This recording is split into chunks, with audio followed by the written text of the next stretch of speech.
Good morning student. हम अध्ययन कर रहे हैं कुछ प्राकृतिक परिघटना।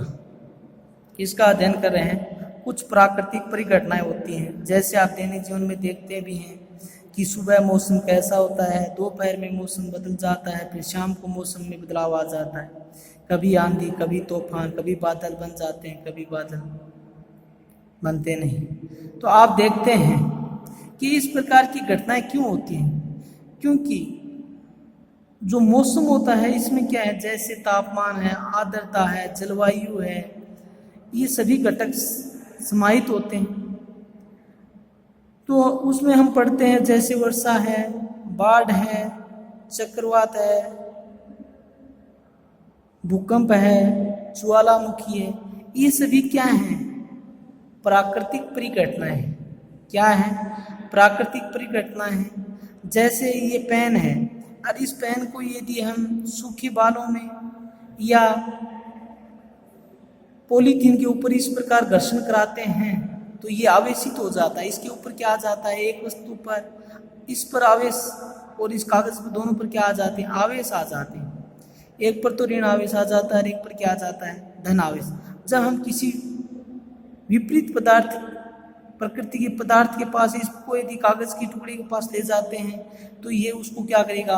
आकर्षित करेगा। क्या करता है? आकर्षित करता है। इसी प्रकार जैसे स्केल है, और इसको यदि हम सूखे बालों में 2-4 मिनट तक इस प्रकार घर्षण कराते हैं सूखे बालों में, तो जैसे ही हम स्केल को कागज के टुकड़ों के पास ले जाते हैं तो ये कागज के टुकड़ों को क्या करता है? आकर्षित करता है। इसी प्रकार जो कंघी होती है उसको यदि हम सूखे बालों में घर्षण कराते हैं तो ये भी फिर क्या करती है? जैसे कागज के टुकड़ों को आकर्षित करती है। तो आज हम बात कर रहे हैं आवेशों के प्रकार व अन्योन्य क्रियाएं, क्रियाकलाप। हम इस क्रियाकलाप को पेन के बेकार रिफलों के साथ दोहराते हैं। जो पेन के अंदर जो रिफल होती है उसके साथ दोहराते हैं। एक रिफिल को पॉलीथीन से रगड़ते हैं। कांच के गिलास को एक स्टैंड की भांति उपयोग करते हुए इसी गिलास में रखते हैं। दूसरी रिफिल को पॉलीथीन से रगड़ते हैं। जैसे कि हम क्या करते हैं, एक गिलास ले लेते हैं कांच का, और उसके अंदर क्या कर देते हैं कि पॉलीथीन से रगड़ते हैं एक रिफिल को, फिर इस कांच के गिलास के अंदर डाल देते हैं। फिर एक दूसरी को रिफिल को हम पॉलीथीन से घर्षण करते हैं और इसके अंदर क्या कर देते हैं, जो ये रिफिल है इसके पास ला जाते हैं। तो ये क्या करती है? एक दूसरे को प्रतिकर्षित करते हैं, क्योंकि इन दोनों पर क्या होता है? समान आवेश होता है। क्या होता है? समान आवेश होता है। असमान आवेश के कारण क्या होता है? प्रतिकर्षण बल लगता है। कैसा लगता है? प्रतिकर्षण बल लगता है। और विपरीत आवेशों में क्या लगता है? आपस में आकर्षण बल लगता है। क्या लगता है? आकर्षण बल लगता है। तो ध्यान से देखो, कांच के गिलास को स्टैंड की भांति उपयोग करते हुए इसे गिलास में रखते हैं। दूसरी रिफिल को पॉलीथीन से रगड़ते हैं तथा इसे आवेशित रिफिल के निकट लाते हैं तो गिलास में रखे रिफिल को प्रतिकर्षित करता है। क्या करता है? प्रतिकर्षित करता है, क्योंकि दोनों रिफिलों की पदार्थ की प्रकृति क्या है? समान है। समान होने के कारण इन पर क्या है? समान ही आवेश होता है। और समान आवेश क्या करते हैं? एक दूसरे को प्रतिकर्षित करते हैं। एक दूसरे को क्या करते हैं? प्रतिकर्षित करते हैं। यदि भिन्न पदार्थों से बनी दो आवेशित वस्तुओं को एक दूसरे के निकट लाते हैं तो वे एक दूसरे को क्या करते हैं? आकर्षित करते हैं। मानते हैं कि ये कोई एक पदार्थ है और ये एक दूसरे प्रकृति का पदार्थ है। इस पर तो यहाँ पर तो धनावेश होता है, तो इस पर क्या होता है? ऋणावेश आ जाता है, और इस पर धनावेश। और धनावेश और ऋणावेश के मध्य क्या लगता है? आकर्षण लगता है। कौन सा बल लगता है? आकर्षण बल लगता है। और जब समान आवेश होते हैं, क्या होते हैं? एक ही प्रकृति के पदार्थ मानते हैं, जैसे दो रिफल है, तो इन दोनों पर क्या है? समान आवेश है। असमान आवेश एक दूसरे को क्या करते हैं? प्रतिकर्षित करते हैं। क्या करते हैं? प्रतिकर्षित करते हैं।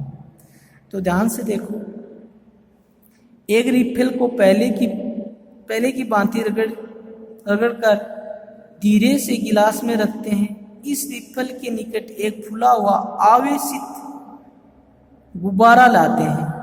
तो एक आवेशित गुब्बारे ने आवेशित रिफिल को क्या किया है, आकर्षित किया है। तो आज हम अध्ययन करते हैं आवेश दो प्रकार के होते हैं। आवेश कितने प्रकार के होते हैं? दो प्रकार के होते हैं, सजातीय आवेश और विजातीय आवेश। सजातीय आवेश क्या होते हैं? एक ही प्रकार के होते हैं। सजातीय आवेश क्या होते हैं? एक ही प्रकार के होते हैं। और विजातीय आवेश क्या होते हैं? भिन्न प्रकार के होते हैं। तो ध्यान से देखो कि सजातीय आवेश,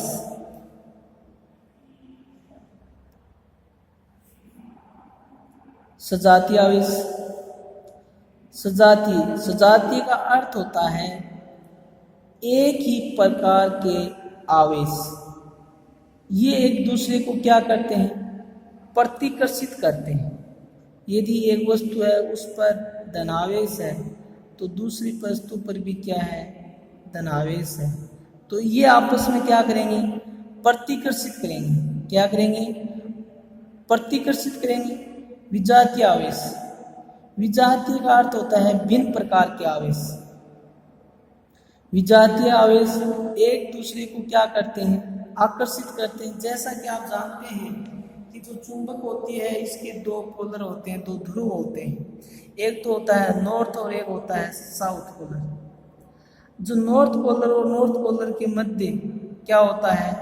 प्रतिकर्षण बल लगता है, एक दूसरे को धक्का देते हैं, क्योंकि दोनों क्या है? समान है, ध्रुव है। और यदि एक चुंबक छड़ चुंबक का क्या है? साउथ पोलर है, दक्षिण ध्रुव है, और दूसरी चुंबक का क्या है? नॉर्थ पोलर या उत्तरी ध्रुव है। तो विपरीत आवेश होने के कारण क्या है?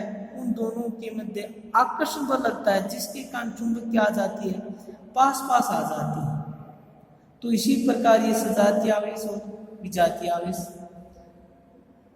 आवेश का स्थानांतरण, विद्युतदर्शी, एल्यूमीनियम की पन्नी की पट्टियां पेपर क्लिप से होते हुए आवेशित रिफल से आवेश प्राप्त करती है। धातुएं विद्युत की अच्छी चालक होती है। धातुएं विद्युत की अच्छी चालक होती है। समान आवेश वाली पट्टियां एक दूसरे को प्रतिकर्षित करती हैं और वे फैल जाती हैं। इस प्रकार की युक्ति का उपयोग यह परीक्षण करने के लिए किया जाता है कि कोई वस्तु आवेशित है अथवा नहीं। इस युक्ति को विद्युतदर्शी कहते हैं। क्या कहते हैं? विद्युतदर्शी कहते हैं। इस प्रकार हमें ये ज्ञात हुआ है कि विद्युत आवेश को किसी आवेशित वस्तु से अन्य वस्तु में धात्विक चालक द्वारा भेजा जा सकता है।